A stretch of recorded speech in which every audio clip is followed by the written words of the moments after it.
ดีครับผมมนตรี DIY นะครับวันนี้จะมารีวิวในส่วนของท่อไอเสียนะครับท่อไอเสียเป็นท่อของ Over Racing Project นะครับ Made in Japan นะครับตัวนี้ซื้อมา1,000 กว่าบาทนะครับใส่โซนิก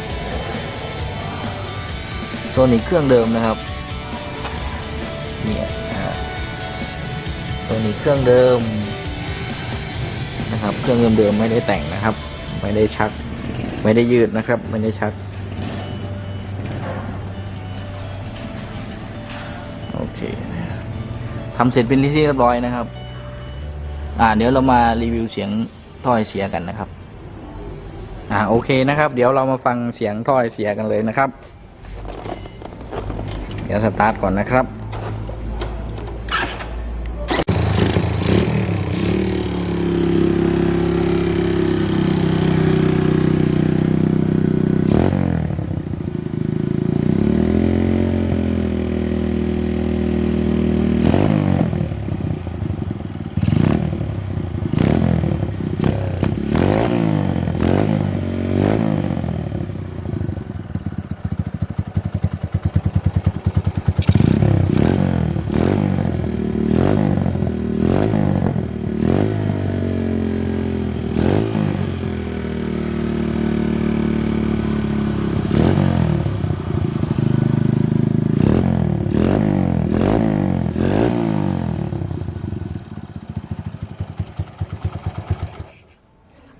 เสียงก็จะประมาณนี้นะครับ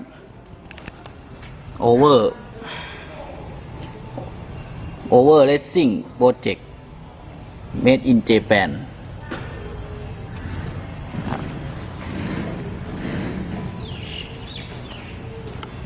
โอเคนะครับ